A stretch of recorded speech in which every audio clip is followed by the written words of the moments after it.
आप सबका स्वागत है और अनिल जैन का प्यार भरा नमस्कार।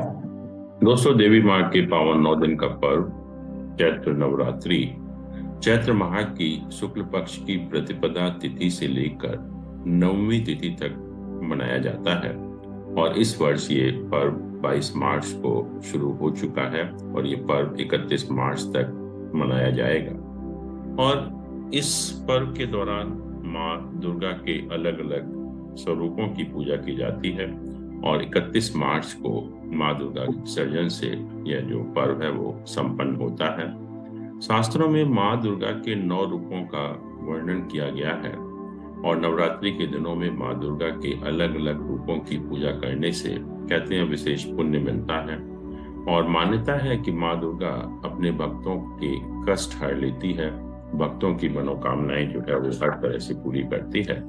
इस पर्व के मनाने के संबंध में बहुत सारी पौराणिक कथाएं हैं, लेकिन एक वर्ष में 4 नवरात्र पर्व होते हैं। एक चैत्र माह में, एक आषाढ़ माह में, एक आश्विन माह में और एक माघ माह में। ये इन चारों माहों में शुक्ल पक्ष की प्रतिपदा तिथि से 9वीं तिथि तक मनाया जाता है और इसमें से कहते हैं कि चैत्र और आश्विन के नवरात्रे मुख्य हैं और बाकी जो 2 नवरात्रे हैं आषाढ़ और माघ महीने के, उनको हम गुप्त नवरात्रि के नाम से भी जानते हैं। और हमें सभी मालूम है कि संपूर्ण प्राणियों के लिए जो शरद और वसंत ऋतुएं होती हैं वो रोग कारक और कष्टप्रद मानी गई हैं। कहते हैं कि इन दिन ऋतुओं में प्रकृति का संहारक रूप प्रकट होता है और भगवती प्रकृति रूपा है। अतः इन ऋतुओं के पर सभी भगवती चंडी की उपासना करते हैं। और जहां तक व्रत का सवाल है, इस पर्व के दौरान कहते हैं कि नवरात्र का व्रत सभी वर्णों ब्राह्मण, क्षत्रिय, वैश्य, शूद्र तथा सभी आश्रम, ब्रह्मचर्य आश्रमों, गृहस्थों, वानप्रस्थों, संन्यास है, ये सभी अवस्था के सक्षम स्त्री पुरुषों को करना चाहिए। यदि किसी कारणवश श्रम ना कर सकें तो प्रतिनिधि के द्वारा कराए जाने का भी विधान है हमारे शास्त्रों में।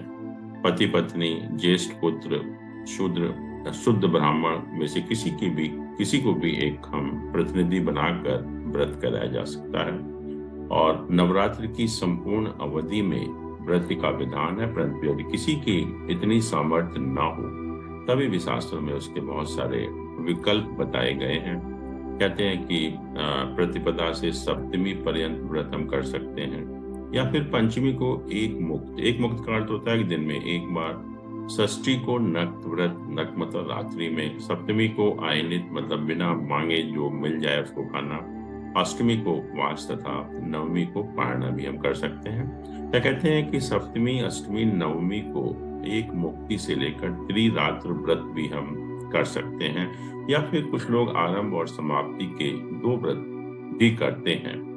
और जहां तक पूजा पाठ का सवाल है, इस व्रत के दौरान कहते हैं कि मार्कंडेय पुराण में मधुकैटम, महिषासुर तथा शुंभ निशुंभ इत्यादि महापराक्रमी दैत्यों को सेना सहित वध करके देवताओं की विपत्ति दूर करने एवं उन पर आग्रह करने वाली महात्म्य से युक्त भगवती दुर्गा की स्तुति 3 चरित्रों, 13 अध्यायों एवं 700 श्लोकों में उपलब्ध होती है, जो कि दुर्गा सप्तशती के नाम से प्रसिद्ध है। और कहते हैं कि संसार की भीषणतम आपत्तियों के निवारण हो या सुख संपत्ति हो, ऐश्वर्य हो, शांति हो, इन सब के लिए देवी की, भगवती की जो कृपा है बहुत आवश्यक है और भगवती की कृपा सप्तशती स्तव के पाठ अथवा श्रवण के द्वारा सहज ही प्राप्त की जा सकती है। और जहां तक ज्योतिष का सवाल है,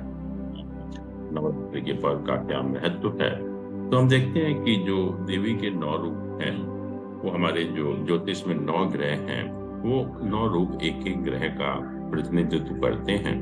अर्थात अगर हम नवरात्रि के दौरान देवी के 9 रूपों की पूजा करते हैं तो हमारे जो सभी ग्रह हैं, एक तो अगर अशुभ है तो उसकी शांति हो जाती है और जो शुभ ग्रह है उनकी जो शुभता है और ज्यादा बढ़ जाती है।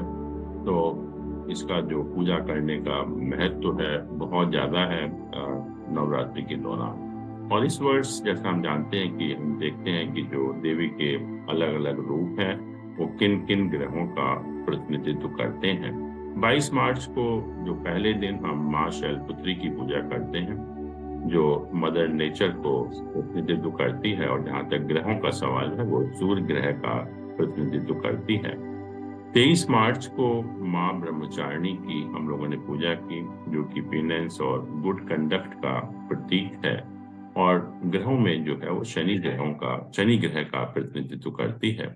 24 मार्च को माँ चंद्रघंटा की पूजा की, जो कि पीस और गुडनेस का प्रतीक है, और ग्रहों में चंद्र ग्रह का प्रतिनिधित्व करती है। 25 मार्च को माँ कुष्मांडा की पूजा की जाती है, जो कि एक एम्पावरमेंट का प्रतीक है, और ग्रहों में जो गुरु ग्रह है या जुपिटर है उसका प्रतिनिधित्व करती है। 26 मार्च को माँ स्कंद माता की पूजा की जाएगी, जो कि सेल्वेशन एंड प्रोस्पेरिटी का प्रतीक है, और ग्रहों में जो है मंगल ग्रह या मार्स का प्रतिनिधित्व करती है।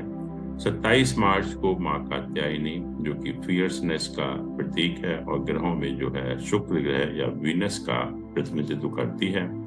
28 मार्च को माँ कालरात्रि की पूजा की जाती है, जो कि सफरिंग, हमारे जो दुख दर्द है उनको दूर करने का प्रतीक है, और जहाँ तक ग्रहों का सवाल है वो राहु ग्रह का प्रतिनिधित्व करती है।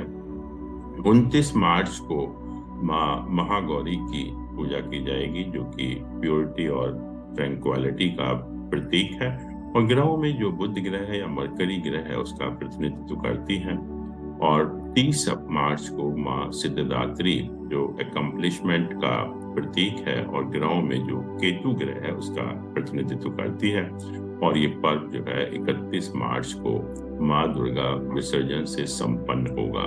तो दोस्तों, नवरात्रि के पर्व में माँ दुर्गा के 9 रूपों की पूजा करना बहुत आवश्यक है, और अगर हम कर पाते हैं अच्छी तरह से विधि विधान के साथ, तो आप देखेंगे कि हमारे साल में जो कम से कम 2 बार जो चैत्र नवरात्रि या शारदीय नवरात्रि होते हैं, जो हम देवी हैं, तो हमारे सभी ग्रहों की शांति हो जाती है, शुभ ग्रह और शुभ हो जाते हैं, और अशुभ ग्रहों की जो अशुभता है वो कम हो जाती है।